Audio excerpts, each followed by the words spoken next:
worship. Father, sometimes we love you, we love you, Father, we thank you. Katika jina la Yesu Kristo tumeomba. Amen. Nasema tena katika jina la Yesu tumeomba. Saidia mwenzako unapoketi. Mwambie karibu sana. Mwambie Merry Christmas. Amen. Mwambie Merry Christmas. Hallelujah. Bwana Yesu asifiwe. Wangapi wako na furaha jioni ya leo? Amen. Naona wengine hawainui mikono. Asante. Nashukuru Mungu ni kwa sababu ya siku hii ambayo Bwana ameifanya.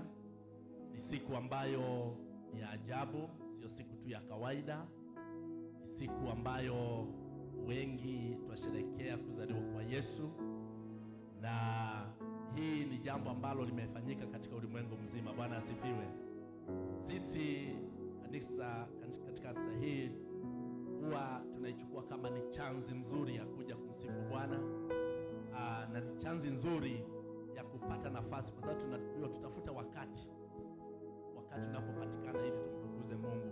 Kwa hivyo sisi, licha ya kuwa ni siku ambayo ulimwengu umesema ni wa kusherehekea kuzaliwa kwa Yesu, sisi tunauchukua tofauti. Ni kwa sababu ni siku ambayo tunapata chance ya kumtukuza Mungu. Bwana asifiwe.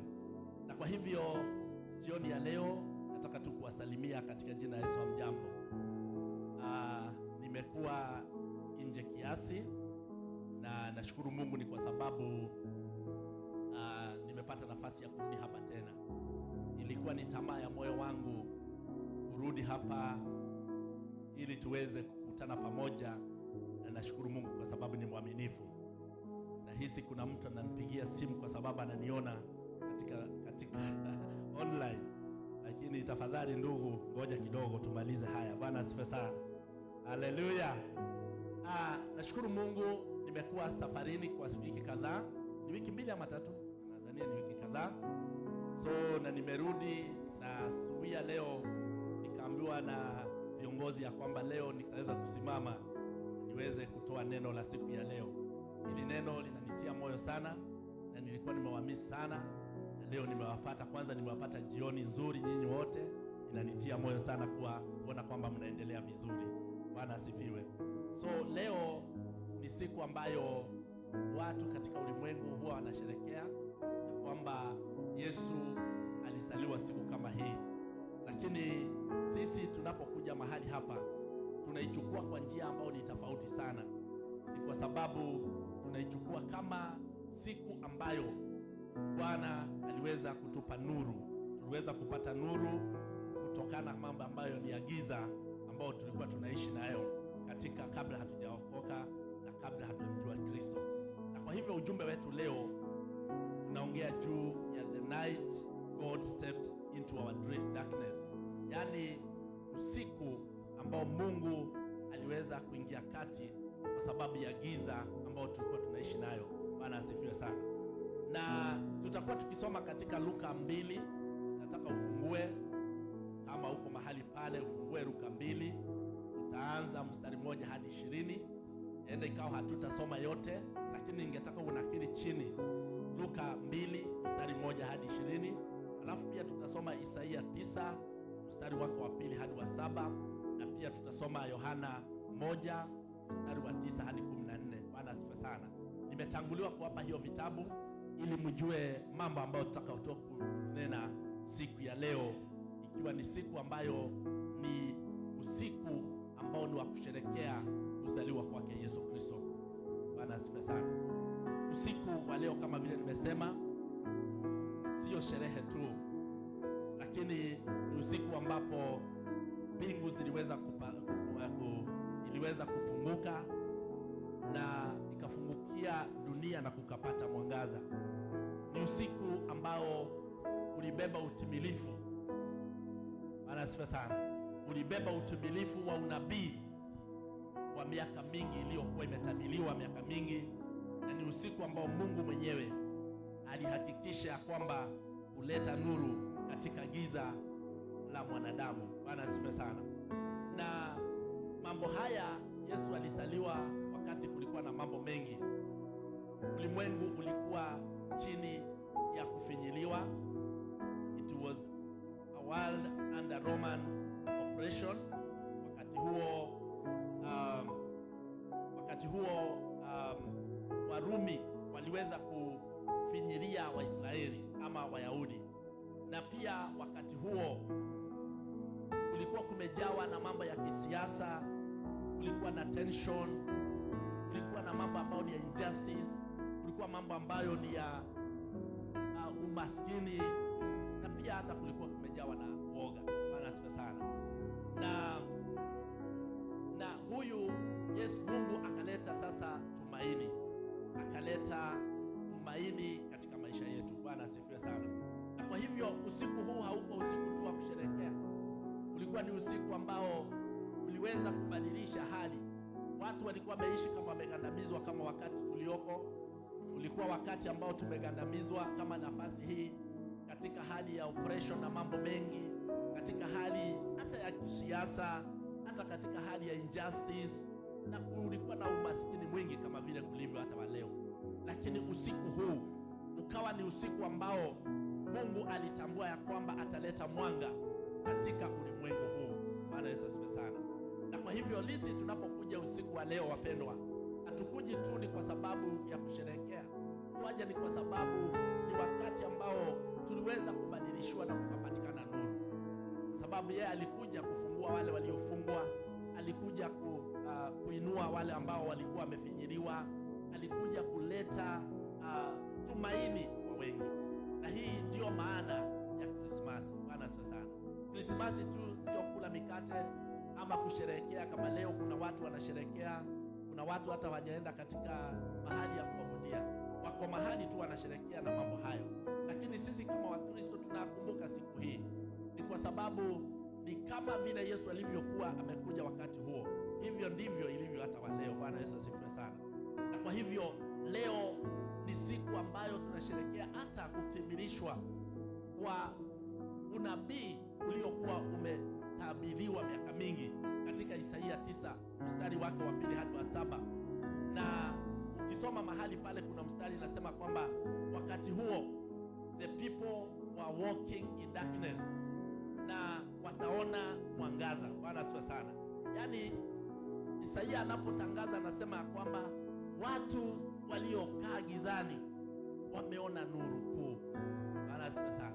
Na huyo nuru ni Yesu Kristo. Wapendwa, hiyo siku ilikuwa kwa wengi ambao waliishi katika giza. Yesu alipokuja ikawa sasa mwangaza umekuja. Ilikuwa imetabiriwa hata mwanzo ya kwamba yeye atakapokuja ataleta nuru katika ulimwengu. Bwana asifiwe sana. Leo nimesema nitaongea tu kwa ufupi kuhusiana na siku hii, ili mjue tu, hatuchukue tu. Kuna watu ambao huwa na siasa nyingi kuhusiana na siku ya Krismasi. Wengine wanasema ilikuwa ni siku ambao sijui kuna miungu ilikuwa inaabudiwa, kuna sijui miungu gani ilikuwa inaabudiwa siku kama hii. Lakini sisi hatuchukui katika njia hiyo. Sisi tunachukua siku hii ikiwa siku muhimu ya kukumbuka, ni one of the days ambao tunakumbuka mwangaza ambao tulioletewa na huyu Yesu Kristo. Bwana asifiwe sana. Yaani sisi hatuichukui tu kama ni sherehe ya kawaida, lakini sisi tunachukua ni kwa sababu tunajua hii ndio siku ambayo huyu aliyekuja mwana wa Mungu alizaliwa. Kulikuwa na giza, kukawa na mwanga. Bwana asifiwe sana. Ukiangalia jinsi hata nyota iliweza ongoza hawa wanajuzi ama mamajuzi aliokuwa wanaongozwa, waliongozwa na mwangaza mpaka wakaenda mahali alipokuwa amelalishwa katika mahali ambapo ng'ombe zinakulia chakula. Bwana asifiwe sana. Na kwa hivyo hiyo mwanga ambayo ilikuja pale ilikuwa imetabiriwa. Yesu alikuwa ametabiriwa ya kwamba, na Isaia akasema watu waliokaa gizani wameona nuru kuu, na akasema huyo nuru ni huyu Yesu ambaye anazaliwa siku ya leo. Bwana asifiwe sana.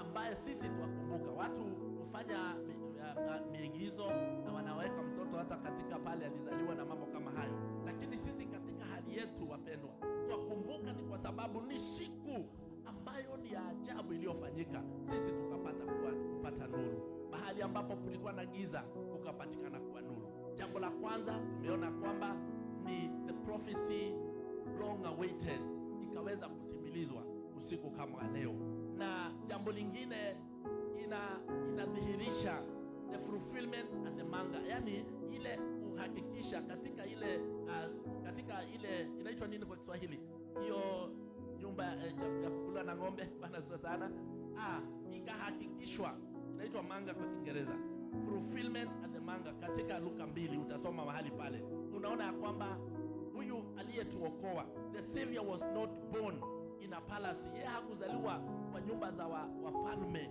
yeye hakuzaliwa kwa mambo ambayo ni makubwa, hakuchukuliwa care kama vile watu huchukuliwa care, lakini yeye aliwekwa katika mahali ambapo sio pazuri. Bwana asifiwe sana.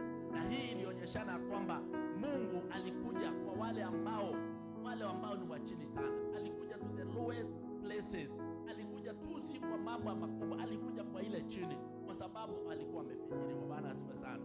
Na kwa hivyo siku ya leo tunapokuja siku kama ya leo, sio Jumapili, ni siku kama ya leo, tunakuja sisi kukumbuka kwamba alizaliwa ni kwa sababu yetu. Alizaliwa, hakuzaliwa kwa mambo mazuri. He was not born in a palace. Hakuwekwa kwa hii nyumba ya wafalme. Aliwekwa katika nyumba ya chini ili alete mwanga kwa wale ambao ni wanyonge. Bwana asifiwe sana. Usiku wa leo nataka nikwambie, hata kama kuna mambo ambayo inakufinyiria, kuna mwanga ambaye ni Yesu Kristo. Bwana asifiwe sana. Kuna mwanga ambaye ni Yesu Kristo. Nataka tu umwamini leo kwamba anapozaliwa uchukue ni kama literally anazaliwa leo, ili upate mwanga wa kujua kwamba yeye alikuja ni kwa sababu ya watu kama sisi, ya mtu kama wewe, ya mtu ambaye hana uwezo wowote. Alikuja ni kwa sababu yetu ili tupate mwanga. Bwana asifiwe sana.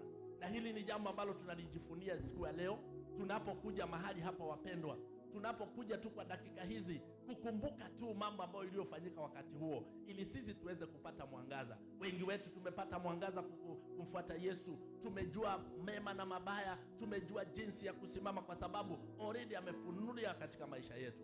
Bwana asifiwe sana. Na kwa hivyo Christmas ni siku ambayo ni wakati wa kuleta mwangaza. Bwana asifiwe sana. Point number 1 ambayo nataka ujue leo ni kwamba Christmas is about light shining in darkness. Krismasi ni mwanga kuangaza katika giza. Bwana asifiwe sana.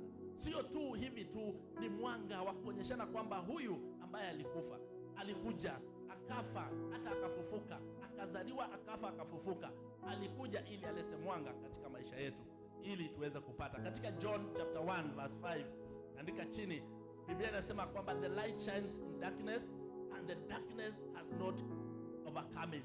Yani mwanga huwa unaangaa katika giza, na hakuna wakati giza imewahi kushinda mwanga. Bwana asifiwe sana. So in other words ni kwamba hakuna wakati huyu Yesu ambaye tunayemwamini, ambaye alizaliwa siku hii kama hii tunayokumbuka, hakuna wakati atashindwa na giza. Bwana asifiwe sana. Yeye ni mwanga, yeye ni nyota ambao ni ya ajabu. Bwana asifiwe sana. Yeye ni mwangaza wa ulimwengu, na hakuna wakati mambo ya giza itaweza kufinyiria wale ambao wanamjua yeye Yesu Kristo. Bwana asifiwe. Kila siku ya Christmas, wapendwa, inatukumbusha kwamba giza ni kweli ndio, lakini ni ushahidi, inadhihirisha nuru ambayo ilikuja wakati ule. Haijalishi giza la dhambi, haijalishi giza la huzuni, haijalishi hapa giza za maumivu, Yesu bado angali nuru yetu. Bwana asifiwe sana. Katika ulimwengu huu tunaweza kuwa tumefinyiliwa na mambo mengi, tunaweza finyiliwa na magonjwa, tunaweza finyiliwa na mambo mengi ambayo inatufinyilia, lakini hayo mambo haiwezi sisi kutufinyilia, ni kwa sababu bado tuko na nuru ambaye ni Yesu Kristo. Bwana asifiwe sana. Mambo ambayo ningetaka ujue mpendwa siku ya leo ni kwamba hii mwangaza inatupea nguvu za kuendelea. Bwana asifiwe sana. Light for discouraged hearts, yani mwangaza kwa mioyo ambayo imevunjika, ni mwanga kwa yale mambo ambayo inafinyilia, hata ni mwanga kwa kanisa ambalo linadidimia. Nyakati hizi za mwisho watu hawapendi kanisa. Bwana asifiwe sana. Nimesikia hata watu wameanza kusema kwamba hakuna Mungu kanisani. Bwana asifiwe sana. Watu wameanza kuongea mambo mengi kuhusiana kwamba hakuna Mungu kanisani. Na unajua kitu ya kwamba huyu Mungu wetu hatashindwa. Hata kama watu watasema hayuko, sisi twajua yuko hapa. Alitabiriwa miaka mingi na bado yuko, na ataendelea kuwa pamoja na sisi. Bwana asifiwe sana. Tusiingishwe katika ile hali ya shetani kutaka kutuonyesha ya kwamba kama Mungu hayuko tena. Yeye anabaki akiwa nuru. Yeye ni nuru ya wale ambao wamevinyika moyo. Yeye ni nuru ya wale ambao wanavunjika moyo. Yeye ni Mungu, ni mwanga wa wale ambao wako under pressure. Kuna watu ambao wako katika hali ngumu, lakini bado yeye ni mwanga. Bwana asifiwe sana. Yeye ni mwanga kwa wale ambao wako na vinonda katika maisha yao. Kuna watu wako na vinonda katika maisha yao.